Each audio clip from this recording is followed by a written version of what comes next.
अब नहीं चलेगी कोचिंग संस्थानों की मनमानी। केंद्र सरकार शिक्षा मंत्रालय ने एक एडवाइजरी जारी कर दी है। इस एडवाइजरी में कुछ पॉइंट्स बताए गए हैं जो कि हर एक कोचिंग इंस्टीट्यूट चलाने वाले और हर एक कोचिंग जाने वाले स्टूडेंट को पता होने चाहिए। क्या है वो पॉइंट्स आज की वीडियो में डिस्कस करेंगे। अगर आप कोचिंग इंस्टीट्यूट में एडमिशन लेने की सोच रहे हैं तो रुकिए, ये वीडियो कंप्लीट देखिए, उसके बाद आगे आप फैसला ले सकते हैं। बहुत सारे पॉइंट्स निकल के आ रहे हैं, फीस वापसी, साप्ताहिक टेस्ट, अवकाश, नोट्स, बहुत सारी चीज़ें हैं जो कि आज की वीडियो में कोचिंग रिलेटेड हम डिस्कस करेंगे।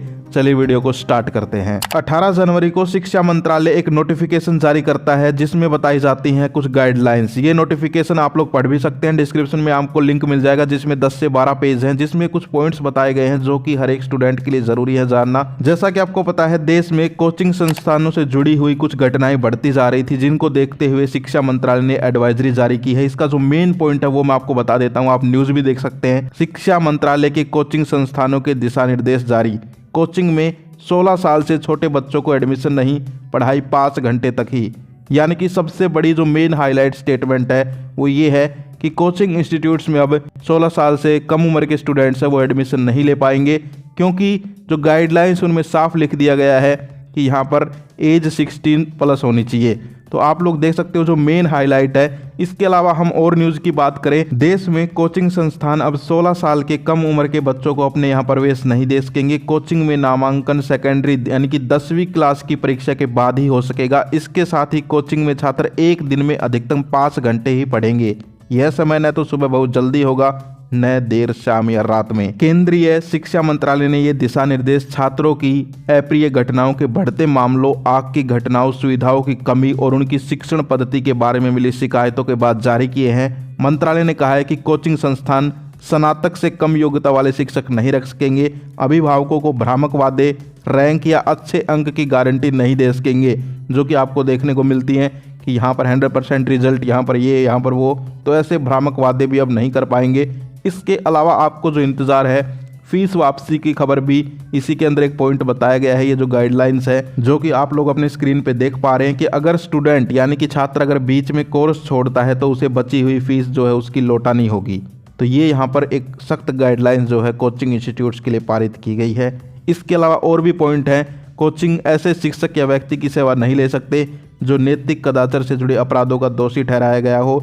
अपनी वेबसाइट पर शिक्षकों की योग्यता, पाठ्यक्रम अवधि, छात्रावास की सुविधा और फीस का विवरण भी देना पड़ेगा। अब तनाव से निपटने के लिए दखल तंत्र स्थापित करना होगा। फीस पारदर्शी व तार्किक हो, फीस की रसीद दी जाए, बीच में कोई कोर्स छोड़े तो बची हुई अवधि की फीस लौटाई जाए। ऐसे कुछ पॉइंट्स भी जो है इस नोटिफिकेशन में बताए गए हैं। इसके अलावा इस नोटिफिकेशन में और भी बहुत सारी बातें हैं जो कि अब हम डिस्कस करते हैं, और ये सारे के सारे कदम उठाए गए हैं कोचिंग इंस्टीट्यूट्स की मनमानी को रोकने के लिए। क्योंकि यार अगर मैं यहाँ पर पर्सनल ओपिनियन की बात करूँ तो आपने भी इस पे गौर किया होगा कि यहाँ पर स्टूडेंट्स संडे यानी कि संडे की जो छुट्टी मिलती थी उसको भी त्याग कर कोचिंग इंस्टीट्यूट्स के लिए जाते हुए दिखाई पड़ जाते थे। यानी कि मैं मानता हूँ पढ़ाई ज़रूरी है, लेकिन थोड़ा सा यहाँ पर जो है स्टूडेंट्स को खेलने का मौका भी मिलना चाहिए, थोड़ा सा उनको सामाजिक यहाँ पर विकास का मौका मिलना चाहिए। तो इन सब बातों को देखते हुए ही केंद्र सरकार शिक्षा मंत्रालय ने ये एडवाइजरीज जारी की हैं। इसके अलावा इसमें और भी पॉइंट्स बताए गए हैं जैसे कि जो कि आप लोग अपने स्क्रीन पे देख सकते हैं। स्कूल के समय में कोचिंग नहीं चलेगी। 50 से अधिक विद्यार्थी जहां पढ़ेंगे उसे कोचिंग सेंटर माना जाएगा। छात्रों, शिक्षकों को एक दिन का साप्ताहिक अवकाश देना होगा। उसके अगले दिन कोई टेस्ट नहीं होगा।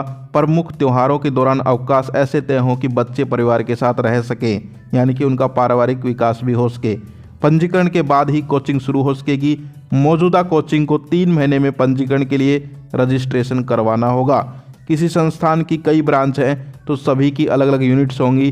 छात्रों के लिए जरूरी जगह और संसाधन नहीं है तो पंजीकरण नहीं होगा। प्रति छात्र न्यूनतम 1 वर्ग मीटर की जगह होनी चाहिए। सभी पंजीकृत छात्रों को नोट्स व पाठ्य सामग्री बिना किसी अतिरिक्त शुल्क के देनी होगी। यानी कि कई बार आपने देखा होगा कि कोचिंग इंस्टीट्यूट्स आपकी एडमिशन फीस अलग अलग चार्जेस अलग, इसके अलावा जो स्टडी मटेरियल प्रोवाइड करवाते हैं उनके चार्जेस अलग लेते हैं। तो यहाँ पर कहा जा रहा है कि यहाँ पर एडमिशन के साथ ही आपको नोट्स और पाठ्य सामग्री बिना अतिरिक्त शुल्क देनी होगी। इसके अलावा आगे के पॉइंट्स की बात करें, किसी एक कोर्स की फीस लेने के बाद बढ़ाई नहीं जा सकेगी। कोचिंग में जहां भी जरूरी हो वहां सीसीटीवी कैमरे लगाए जाएंगे। स्कूल की समय अवधि में कोचिंग नहीं लगेगी। छात्र और शिक्षक का अनुपात सही रखना होगा। इंजीनियरिंग, मेडिकल के अलावा अन्य विकल्प बताने होंगे। छात्रों के टेस्ट का परिणाम सार्वजनिक नहीं कर सकेंगे। कोचिंग केवल रजिस्टर्ड जगह पर ही चल सकेगी। तो ऐसे तमाम पॉइंट्स जो है उस नोटिफिकेशन में यहाँ पर बताए गए हैं, जो कि मैंने आपको हिंदी आसान भाषा में समझा दिए हैं। अगर कोई पॉइंट आपको समझ नहीं आया तो आप कमेंट सेक्शन में मुझसे वार्तालाप कर सकते हैं। आई होप आज की वीडियो आपको अच्छी लगी होगी। अब ये जो कोचिंग इंस्टीट्यूट्स हैं ये यहाँ पर अपनी मनमानी नहीं कर पाएंगे। आप भी अगर कोचिंग इंस्टीट्यूट ज्वाइन करने की सोच रहे थे तो पहले देख लें कि आपकी कोचिंग इन सब बातों को फॉलो करती है नहीं करती। आज की वीडियो में इतना ही, फिर मिलते हैं किसी अच्छी खबर के साथ। तब तक के लिए जय हिंद, जय भारत।